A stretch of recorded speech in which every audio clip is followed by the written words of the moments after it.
In the darkness of the cosmic ocean, before the first whispers of time as we know it, there was only dust and gas adrift between the stars, fragments of ancient suns that had burned their last breath and scattered their remains into the void, a cold emptiness where silence was infinite, and yet,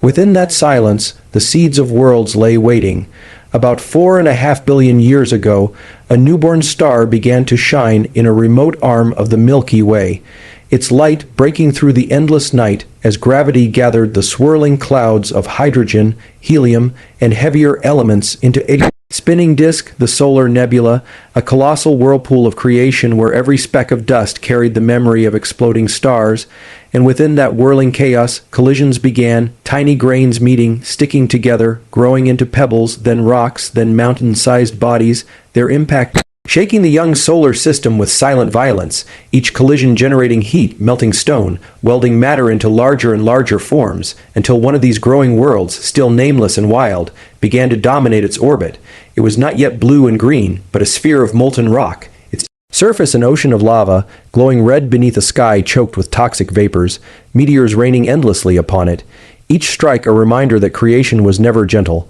and yet, from that chaos, something enduring was taking shape. A planet that would one day cradle forests and oceans and life. Though now it was a place of fire and fury, a newborn Earth in the Hadean Aeon, where days were short and the moon hung impossibly close, a massive companion born from a cataclysm when a Mars-sized body slammed into the young Earth with unimaginable force, blasting molten rock into orbit, where it coalesced into a glowing sphere, its surface still molten, its pull shaping Earth's tides before the first drop of ocean ever existed, and in the aftermath of that impact, the Earth's crust began to cool in places, though volcanoes still tore open the land, releasing steam, carbon dioxide, and other gases that would form the first atmosphere, not the oxygen, rich air we breathe today, but a suffocating shroud, heavy and hot, beneath which rain began to fall for the first time.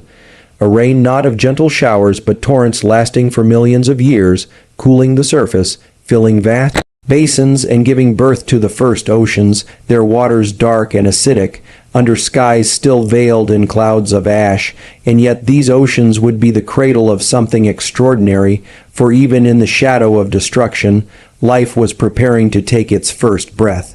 Beneath the churning waves of those first oceans, in a world lit only by the dim glow of a young sun and the molten red light of volcanoes spilling fire into the sea, strange chemistry was at work, elements colliding and recombining in the dark, warmed by undersea vents that spewed mineral-rich water into the depths, creating shimmering towers of stone and crystal where heat and chemistry danced together, forging the building blocks of life, amino acids, nucleotides, the alphabet of biology, tiny fragments of possibility drifting in a soup of potential.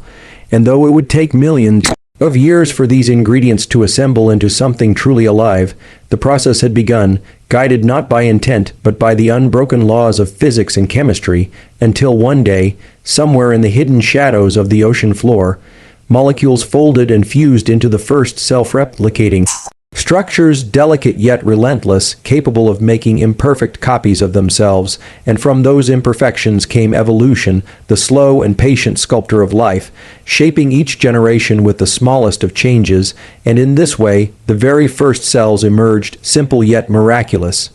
Enclosed in membranes that separated them from the endless sea, tiny islands of order in a universe that tended toward chaos. And with them began the story of every living thing that would ever exist. For in their fragile walls lay the spark that would one day bloom into forests and coral reefs, and the beating hearts of creatures yet unimagined. But in those early ages, life was nothing more than microscopic whispers clinging to the rocks and vents of the deep, surviving in a hostile world of boiling waters, noxious gases, and frequent asteroid strikes that could boil oceans in an instant.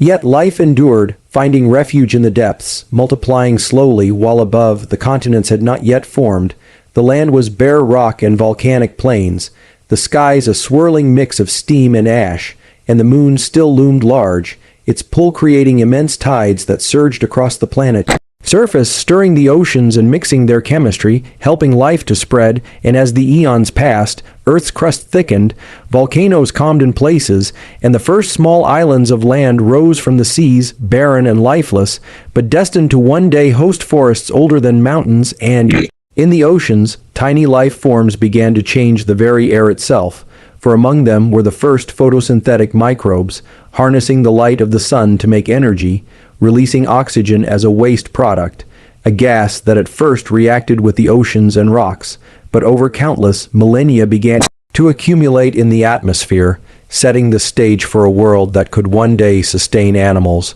though such creatures were still billions of years away. And in this slow transformation, the Earth itself seemed to breathe for the first time.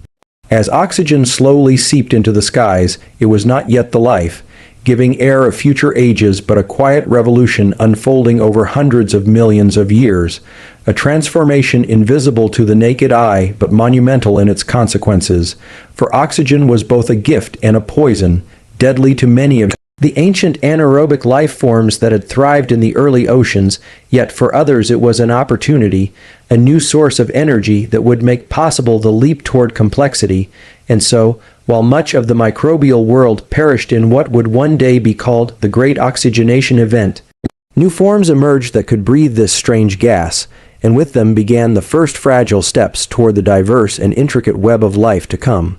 But the Earth's journey was still far from peaceful, for in these deep ages, ice would at times conquer the globe, vast sheets forming even near the equator in what scientists would later call Snowball Earth, where oceans froze almost to their depths, trapping life in the narrow refuge of liquid water beneath the ice. And yet, against all odds, life endured again, and when the ice finally retreated, the planet blossomed into a new age, with oxygen levels rising higher, fueling larger and more complex organisms, and in the seas, soft, bodied creatures began to appear, drifting and crawling in ancient oceans, precursors to the explosion of diversity that was still to come, and while the continents slowly took shape, colliding and breaking apart in the slow dance of plate tectonics, mountains rose and eroded, volcanoes reshaped the coasts, and the sky gradually cleared, letting more sunlight bathe the surface, warming the shallow seas where life was beginning to thrive, and then came a moment in deep time when evolution's pace seemed to quicken, a burst of creativity in the Cambrian period, where countless new forms emerged, trilobites with armored shells, early worms burrowing through the seafloor, strange predators with grasping limbs and unblinking eyes, a sudden unfolding of possibilities that filled oceans with movement and color, and though the land remained barren rock, the stage was being set for life's eventual conquest of it, for in these seas were the ancestors of creatures that would one day crawl onto the shore, breathe the open air, and claim the continents as their own. But for now, Earth's story was still mostly written in water, and the seas ruled unchallenged, their currents carrying life from coast to coast, weaving the first great ecosystems of the planet, while far above, the moon drifted slowly farther away, lengthening the days and subtly changing the tides, a gentle reminder that even the most constant companions in the sky are never truly still, and so the Earth turned, carrying forward its silent promise that from molten rock and stardust, something extraordinary was unfolding, something that would one day look back across these vast ages and tell the story of how it all began. And so the oceans thrived, the rhythms of life pulsing through the waves as countless shapes and colors emerged, some destined to vanish in the great cycles of extinction, others destined to endure and change the course of the planet's future. For evolution had no destination, yet it seemed to weave patterns, experimenting endlessly, and with each new form came new ways of living, feeding, moving, and defending.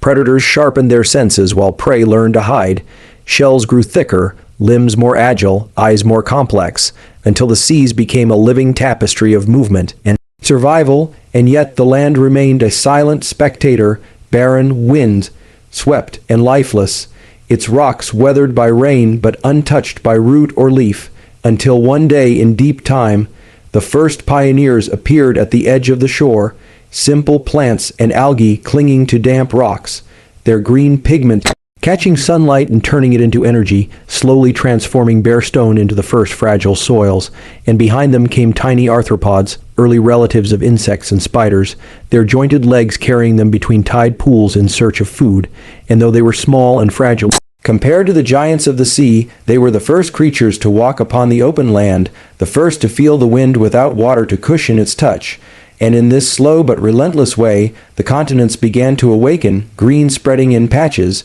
rivers running clearer as plants held the soil, and the air thickening with oxygen, making the world more breathable for the creatures to come. And then came a leap as fish in the seas began to change, some developing stronger fins, primitive lungs, and the ability to survive briefly out of water, their bodies caught between two worlds, until at last some stepped fully onto land, their descendants becoming the first amphibians, strange and powerful in their novelty, their wet skin glistening as they explored a realm with no predators yet to threaten them,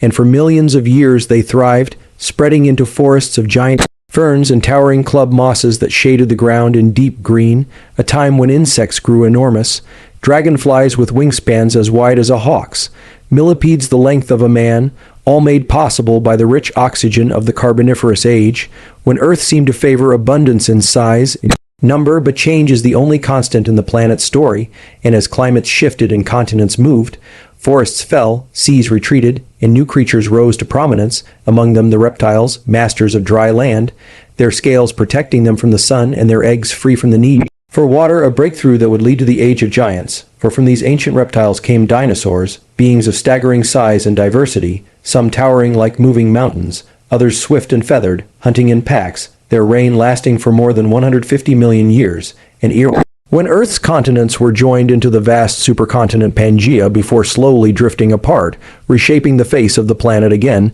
But even the greatest dynasties end, and 66 million years ago, a rock from the sky sealed their fate, a massive asteroid striking near what is now Yucatan Peninsula, unleashing a firestorm that circled the globe, followed by years of darkness as dust blocked the sun, the great reptiles falling silent while mammals, small and adaptable, survived and began their own climb toward dominance, and with them the planet entered a new chapter, a slow rise of creatures whose intelligence would grow generation by generation until one of them, standing upright under the warmth of the sun, would look back over the ages and wonder how it had all begun, tracing the story from stardust to consciousness, from the first drop of rain on a molten world to the first word spoken by human lips, and still the earth turns, ancient and enduring, carrying the memory of every age within its stones, its oceans, and its skies, a memory we can glimpse if we listen closely enough, as though the planet itself is whispering its own story across the gulf of time. Yet even as humanity began to take its first steps, the earth beneath our feet was still in motion, for this planet was never static, its continents drifting imperceptibly on the slow currents of molten rock deep below, mountains rising where plates collided, valleys forming where they pulled apart, volcanoes breathing fire into the air and reminding all life that the same forces which had shaped the newborn earth were still alive, still patient and unstoppable, and in every drop of rain, in every gust of wind, in every wave that broke upon the shore, there was an echo of the ancient processes that had sculpted the planet for billions of years, and as humans learned to harness fire, to farm the land, to build cities from stone and wood,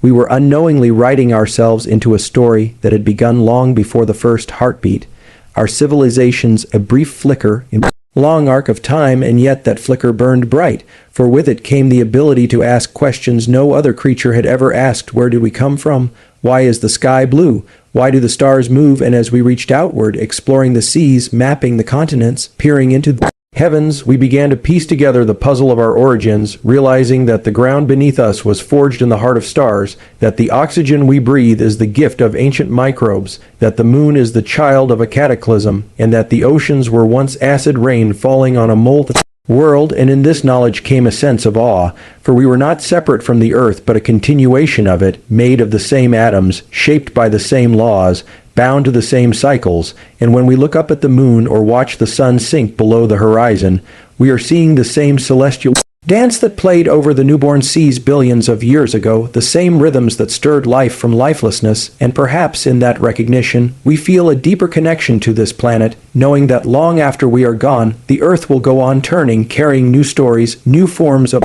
life, and new wonders we cannot yet imagine, just as it has done since the beginning, when it emerged from dust and fire. A sphere of molten stone destined to cool, to grow seas and skies, to nurture life, and to give rise to creatures who would gaze back across the ages and marvel at the improbable chain of events that made their existence possible. For in the end, the story of Earth is not just the story of a planet, but the story of transformation itself, a reminder that from chaos can come beauty, from destruction can come creation, and from the silence of the void can rise world filled with the music of life. And so the Earth spins onward, a solitary blue sphere in the vast black ocean of space, its surface etched with the memories of fire and ice, of mass extinctions and bursts of creation, of continents colliding and drifting apart like slow-moving puzzles. And though to us the mountains seem eternal, the seas unchanging, the stars fixed in their places, the truth is that everything is in motion. Everything is part of an endless unfolding, and we are a moment in that great current, a breath in the planet's long life. Yet even a moment can hold meaning, for in this fleeting age of ours, we have learned to read the rocks like books, to trace the fingerprints of ancient rivers in desert stone, to see the outlines of vanished forests in seams of coal, and to follow the story written in the spiral of a shell or the rings of a tree, each a small testament to the endless creativity of nature. And as we look outward into the universe, seeking other worlds, other beginnings, we are reminded that this one is rare, perhaps unique, a fragile combination of water, warmth, and time that allowed stardust to think and dream, to build and to question, to love and to grieve, and maybe, just maybe, that is the Earth's greatest creation, not the mountains or the oceans, not the forests or the clouds, but the ability for a part of itself to look back and tell the story of how it all began, to carry the memory of fire and rain, of life's first breath and first steps, and to imagine the chapters yet unwritten. For as long as the earth turns and the sun burns, the story will go on, carried in the rivers, in the wind, in the shadows of the clouds that pass over mountains and seas, whispered in the deep silence between the waves, and heard by any who pause long enough to listen. For the earth is still speaking as it has always spoken, in the language of change, of resilience, of endless becoming, and in that voice is the reminder that we are not merely living on the earth, we are the earth, and the earth is us, and from the first spark of its molten heart to this very moment we have been here all along.